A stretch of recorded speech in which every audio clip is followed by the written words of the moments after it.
اعوذ باللہ من الشیطان الرجیم بسم اللہ الرحمن الرحیم اللہم صلی علی محمد و آل محمد وعجل فرجہم۔ جہان علم سٹی آف نالج اکیڈمی سے آپ کی بیوی جان آپ سے مخاطب ہیں۔ السلام علیکم ورحمۃ اللہ وبرکاتہ۔ آج ہم جس موضوع کی طرف آپ کو لے کے چل رہے ہیں وہ ہے قرآن حکیم۔ اللہ کی کتاب ہے اور ہر گھر میں موجود ہوتی ہے، اور بعض لوگ اس کو پڑھ بھی لیتے ہیں، بعض لوگ بہت عرصے کے بعد اس کو اٹھاتے ہیں جب کسی کا خدا نخواستہ انتقال ہو جائے، یا ایسا ہوتا ہے کہ بیٹی کی شادی ہو تو اس کے سر پہ رکھنے کے لیے۔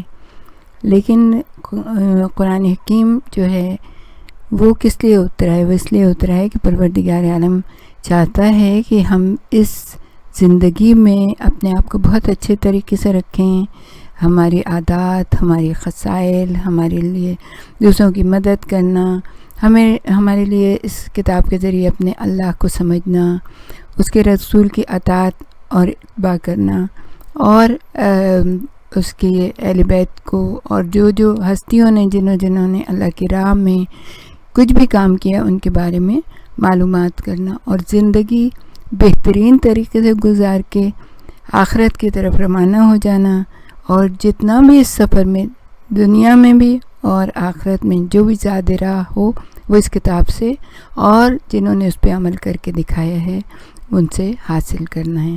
تو یہ کتاب ہمارے ہاتھ میں بہترین کتاب ہے۔ جب ہم نے اس کو پڑھا تو ہم نے کہا کہ یہ تو ایسا ہے، بہت ہی سمپل الفاظ میں ڈاکٹر محمد حسن رضوی نے اس کو لکھا ہے، اور اس کا نام ہے روح قرآن۔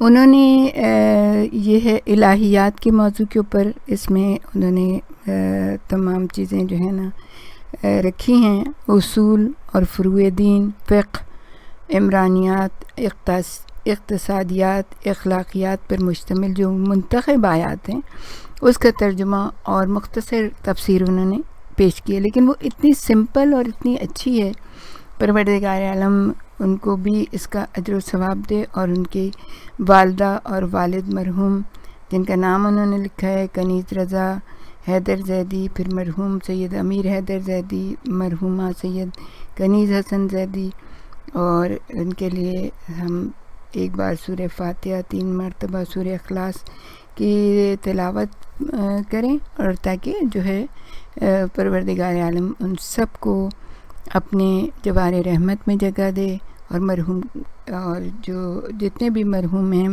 محبان اہل بیت ہیں، اور جن 14 معصومین اور تمام شہدائے کربلا، اسیران کربلا کو اس کا ثواب پہنچے، اور اس کے بعد تمام مرحومین کو اس کا ثواب پہنچے۔ تو ہم شروع کرتے ہیں۔ بسم اللہ الرحمن الرحیم۔ الحمد للہ رب العالمین الرحمن الرحیم مالک یوم الدین ایاک نعبد و ایاک نستعین اہدنا الصراط المستقیم اهدنا الصراط المستقیم صراط الذین انعمت علیہم غیر المغضوب علیہم ولا الضالین۔ بسم اللہ الرحمن الرحیم۔ قل هو اللہ احد اللہ الصمد لم یلد ولم یولد ولم یکن له کفوا احد۔ بسم اللہ الرحمن الرحیم۔ قل هو اللہ احد اللہ الصمد لم یلد ولم یولد ولم یکن له کفوا احد۔ بسم اللہ الرحمن الرحیم۔ قل هو اللہ احد اللہ الصمد لم یلد ولم یولد ولم یکن له کفوا احد۔ اللہم صلی علی محمد و آل محمد، اللہم صلی علی محمد و آل محمد، اللہم صلی علی محمد و آل محمد۔ پروردگار عالم کے نام سے ابتدا کرتے ہیں، اسی سے مدد مانگتے ہیں جو سب کو فیض اور فائدہ پہنچانے والا اور بے حد اور مسلسل رحم کرنے والا ہے، اور درود و سلام بیچتے ہیں محمد عربی اور آپ کی پاک و پاکیزہ آل کے اوپر۔ اللہم صلی علی محمد و آل محمد و عجل فرجہم۔ تو کتاب کی جو ابتدا کی ہے انہوں نے وہ کی ہے اللہ کے پاک اور بابرکت نام سے، اور اس کے بہت سارے اچھے موضوعات انہوں نے سلیکٹ کیے ہیں، اور سب سے پہلا انہوں نے باب توحید کے بارے میں کہا ہے کہ اس بات وجود اور معرفت خدا کے وجود کے دلائل، اس کی یکتائی اور معرفت قرآن حکیم میں کس طرح۔ بسم اللہ الرحمن الرحیم۔ یہ سورہ بقرہ کی 28 نمبر کی اور 29 نمبر کی آیت ہے، 28 اور 29۔ آخر تم کس طرح اللہ کے وجود کا انکار کرتے ہو جبکہ تم بالکل بے جان تھے۔ اس نے تمہیں زندہ کیا، پھر وہی تم کو مار ڈالے گا، پھر وہی تمہیں دوبارہ زندہ کرے گا، پھر اسی کی طرف تم کو پلٹ کر جانا ہے۔ وہی اللہ تو ہے جس نے تمہارے فائدے کے لیے زمین کی ساری چیزیں پیدا کی، پھر اس نے اوپر کی طرف توجہ کی تو 7 آسمان ٹھیک طرح سے بنا دیے۔ غرض وہ ہر چیز کا خوب اچھی طرح جاننے والا ہے۔ اب یہ تو ترجمہ ہے، تفسیر مختصر یہ ہے کہ جو لوگ اللہ کو نہیں مانتے، اس کی ایک بہت بڑی وجہ یہ ہوتی ہے کہ وہ خود اپنے وجود اور اپنی تخلیق پر غور و فکر نہیں کرتے۔ ہر شخص کا دل خود گواہی دیتا ہے کہ اس نے خود کو پیدا نہیں کیا، جبکہ ہمارا وجود نہایت پیچیدہ مشین اور بہت نازک دقیق حقیقتوں پر مشتمل ہے۔ ایسے قوانین اور اعضاء ہمارے اندر کام کر رہے ہیں کہ ان کو سمجھنے کے لیے بے پناہ علم اور تجربہ درکار ہے۔ جب ہمارے وجود اور جسم کی اصلاح کے لیے اس قدر علم اور تجربہ درکار ہے تو اس کی تخلیق کتنا پیچیدہ اور کتنا مشکل کام ہوگا۔ اب یہ سمجھ لینا کہ ہم جیسی سوچتی، سمجھتی، جیتی، جاگتی، محسوس کرتی مخلوق کو ایک اندھی، بہری، گونگی، بے مثل اور بے حس فطرت نے از خود پیدا کیا ہے تو یہ عقل دشمنی کے سوا اور کچھ بھی نہیں ہے۔ جناب علامہ اقبال فرماتے ہیں، تیری نگاہ میں ثابت نہیں خدا کا وجود، تیری نگاہ میں ثابت نہیں خدا کا وجود، میری نگاہ میں ثابت نہیں وجود تیرا۔ یعنی آپ خود تو کچھ بھی نہیں ہیں۔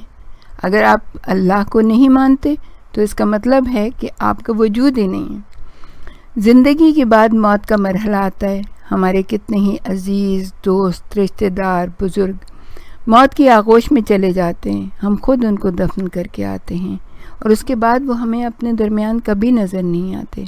آخر وہ کون ہے جو حیات بھی دیتا ہے اور پھر اس حیات کو واپس بھی لے لیتا ہے؟ یعنی اپنے پاس سے بھیجا، اپنے پاس واپس بلا لیا۔ اگر انہوں نے اپنی زندگی کو خود پیدا کیا تھا تو ان کی زندگی ہمیشہ انہی کے پاس رہتی۔ اللہ تعالیٰ ارشاد فرما رہا ہے، یہ سورہ واقعہ جو کہ 56 نمبر کا سورہ ہے قرآن حکیم میں، جو آیت مسلسل ہے 83 سے 89 تک۔ تم کیوں نہیں جب روح نکل کر گلے تک پہنچ جاتی ہے اس حالت میں کہ تم اپنی آنکھوں سے دیکھ رہے ہوتے ہو، مگر ہم اس وقت تم سے زیادہ اس مرنے والے کے قریب ہوتے ہیں، مگر تم کو نظر نہیں آتے تو کیوں نہیں؟ کویسچن ہے۔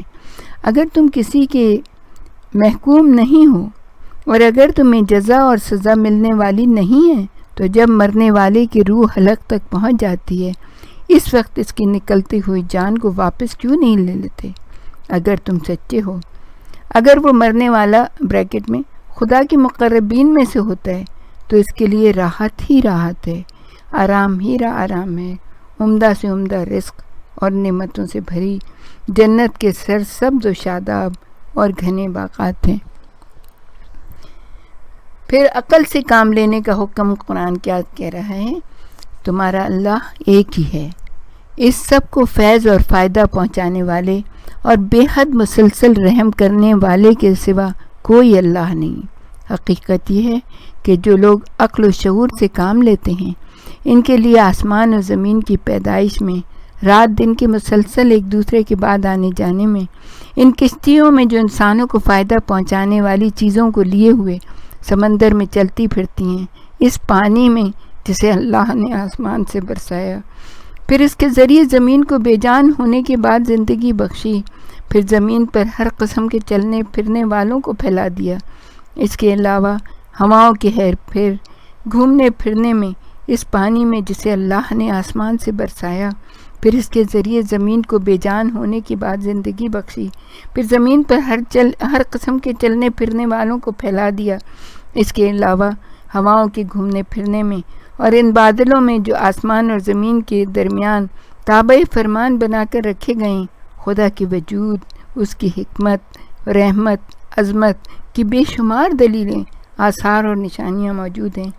مگر اس کے باوجود کچھ لوگ ایسے ہیں جو اللہ کے سوا دوسروں کو اللہ کا ہمسر برابر مد مقابل قرار دیتے ہیں اور ان جھوٹے خداؤں سے ایسی ٹوٹ کر محبت کرتے ہیں جیسی محبت اللہ کے ساتھ کرنی چاہیے۔ مگر جو لوگ اللہ کو دل سے مانتے ہیں وہ سب سے زیادہ اللہ ہی سے محبت کرتے ہیں۔ کاش یہ ظالم جو کچھ اللہ کے عذاب کو دیکھ لینے کے بعد سمجھنے والے ہیں اسے آج ہی سمجھ لیتے کہ ساری کی ساری طاقتوں قوتوں صرف اور صرف اللہ ہی کے لیے ہیں، اور یہ کہ اللہ سزا دینے میں بہت ہی سخت ہے۔ سورہ بقرہ اور اس کے سورہ بقرہ کی آیات ہیں 163 سے 165 تک۔ ہمارے ساتھ ہی رہیے گا، ہم آپ کو اس کی تفسیر اور آگے آیات کی تفسیر بھی بتائیں گے۔ بآخر دعوانا ان الحمد للہ رب العالمین۔